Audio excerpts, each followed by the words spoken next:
Digreed, plateforme d'apprentissage personnalisée pour développer aujourd'hui les compétences de demain.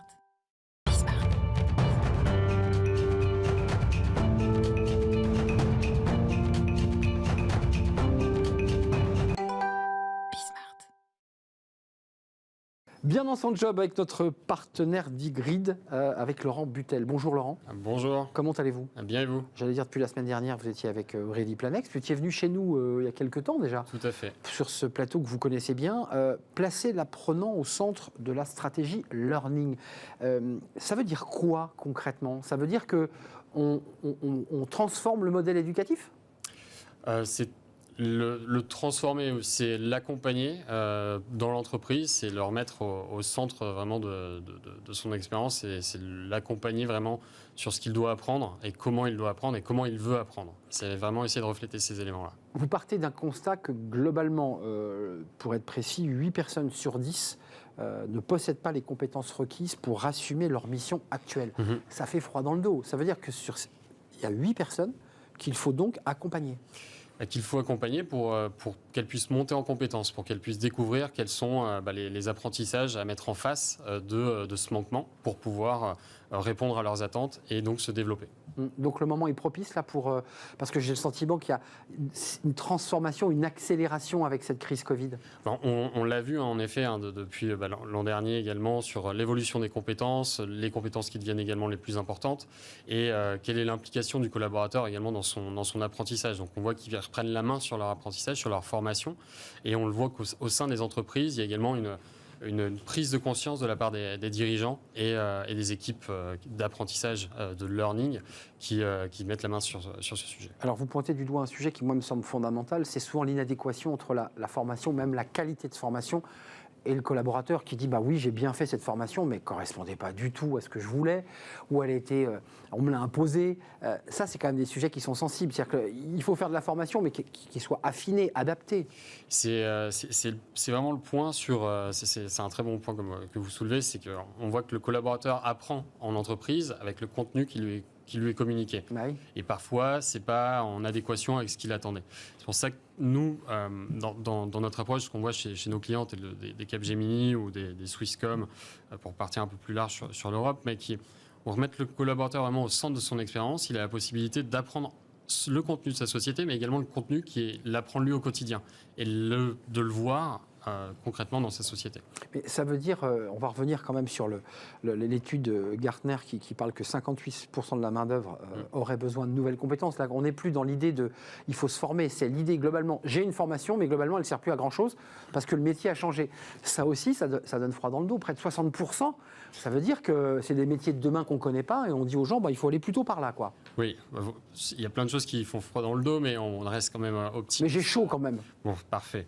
C'est qu'on reste relativement optimiste sur le fait il faut monter en compétences. Il y a beaucoup de transformations au sein des entreprises. Les collaborateurs ont également la capacité de monter en compétences. Ce qui est intéressant, c'est de comprendre qu'on est au courant qu'il y a un manquement et qu'il va falloir monter en compétences pour réussir cette transformation. Donc votre objectif chez Digreed, c'est aussi quoi? De réinventer, de réécrire finalement un peu le parcours de formation et l'expérience du collaborateur, c'est ça l'idée? On va l'améliorer, on va améliorer son parcours de l'expérience. Encore une fois, avec les sociétés avec lesquelles on travaille, on ne le réinvente pas, on ne réécrit pas ce qu'elles font. C'est juste qu'on améliore l'expérience du collaborateur en recentrant tous les contenus qu'il y a au sein de l'entreprise disponibles, mais également les contenus que le collaborateur apprend dans sa vie de tous les jours. Vous comme moi, on lit des blogs, on écoute des podcasts. Donc comment on fait là pour capter tout ça? Parce que c'est nous, pour pas rentrer dans la partie technique, mais c'est un logiciel qui va permettre en fait d'agréger toute cette connaissance et de cela de faire une corrélation avec les compétences que le collaborateur a déjà. Parce qu'aujourd'hui, j'ai beau être data scientist, développeur dans une société. Demain, il va falloir que je monte en compétences. Je suis développeur, il y a des nouveaux langages tous les jours. Il faut les apprendre et comment les identifier. C'est la société qui peut être force de proposition autant que les collaborateurs. Qu'est-ce que vous dites aujourd'hui du modèle actuel? Alors, il n'est pas question de benchmarker la concurrence, ce n'est pas le sujet, mais on a le sentiment que vous êtes quand même assez disruptif dans votre proposition, dans la manière dont vous abordez ces questions de formation. On essaie d'être disruptif, donc on existe depuis à peu près 2012, donc on est un peu les pionniers sur tout ce qu'on appelle dans l'acronyme LXP, c'est Learning Experience Platform. Donc c'est là où on essaie vraiment d'apporter notre pierre à l'édifice et notre expérience derrière ça. C'est là où on a appris énormément de nos clients, ceux qui nous ont apporté énormément de retours, qui ont fait qu'on a aujourd'hui on a un bon positionnement et on a une bonne place sur le marché. Pour le dire simplement, on a connu les formations sur catalogue où on partait 3 jours, 4 jours, quittant l'entreprise, allant faire quelques bons déjeuners le midi, la formation à la papa.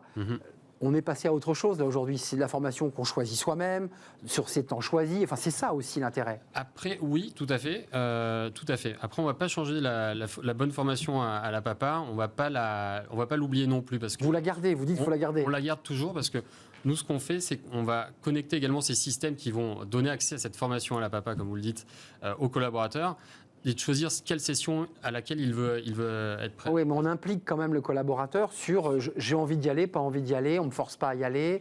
Après, il y a toujours des formations qui restent obligatoires. Quand on est dans des milieux comme dans le pharmaceutique, on doit passer des certifications, donc le collaborateur est obligé pour pouvoir répondre à ses obligations professionnelles.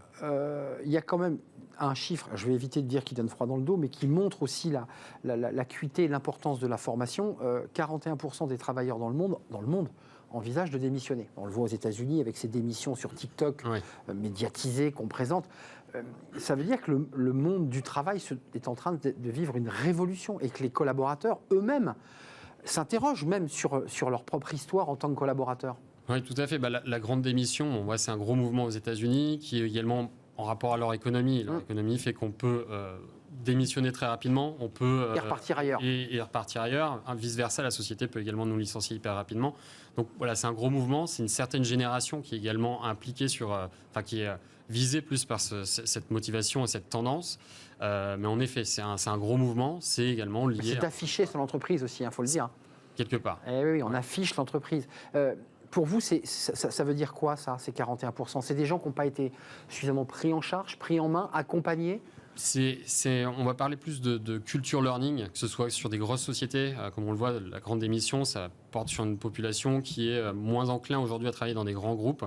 Donc, je pense que c'est plus d'un point de vue culture, la culture learning, la culture apprenante, c'est donner des valeurs en fait aux collaborateurs, leur redonner la main sur ce qu'ils souhaitent développer et leur faire comprendre qu'ils sont les maîtres en fait de leur destin. Ça fait un peu baseline, mais non, mais exactement. C'est-à-dire retrouver du sens en ayant le sentiment réel qui peuvent piloter leur vie, ou en tout cas leur carrière, ce qui n'est peut-être pas le cas, ce qui explique ces risques de démission. L'avenir chez Digrid, c'est quoi là ? C'est quoi le focus en ce moment ? Aujourd'hui, le focus, on est donc en pleine croissance. Donc avec la pandémie, on a recruté plus de 250 personnes. Donc depuis début 2020, le 16 mars 2020, moi je suis entré dans la société depuis le 16 mars 2020, donc premier lockdown français. Donc intégré pendant le Covid, vous ? Tout à fait, donc expérience entièrement à distance, tout à fait.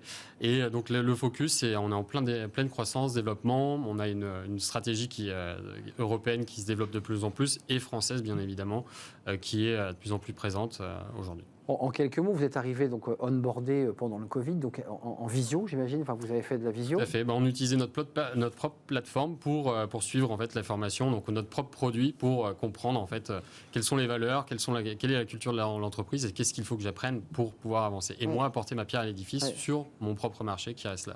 La France. La France, parce que vous êtes directeur général France, il faut le préciser. Tout à fait. Juste un mot avant de nous quitter. Comment vous la situeriez, Digrid, par rapport à l'écosystème dans lequel vous évoluez ? Ça, c'est une entreprise de formation, une entreprise qui invente une nouvelle manière de se former. Comment vous le diriez ? On est une plateforme qui n'est pas une société de formation, mais on accompagne la formation des entreprises. Donc on est un logiciel concrètement qui va permettre de dynamiser l'apprentissage dans les sociétés. La tech au service de la formation. Tout à fait. C'est bien ça, évidemment. Merci d'être venu nous rendre visite.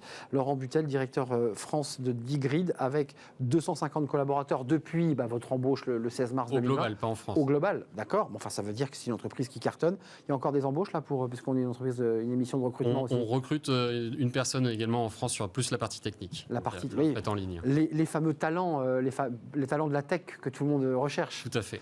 Merci Laurent Butel, merci et à très très très bientôt évidemment dans le cadre de ce partenariat avec Digrid. On fait une courte pause et on va s'intéresser dans le cercle RH, notre débat, à un sujet tabou, un sujet sensible pour celles qui traversent une grave maladie, le cancer. On va en parler, ce lien avec le travail, le moment moment où l'on va quitter son travail pour se soigner, la difficulté de revenir et comment l'entreprise doit vous accompagner le malade pour reprendre un emploi à temps partiel parfois. C'est parfois une solution, presque une rédemption pour un salarié qui est resté isolé très longtemps, de revenir travailler malgré sa maladie, malgré les difficultés. On en parle avec mes invités juste après cette pause.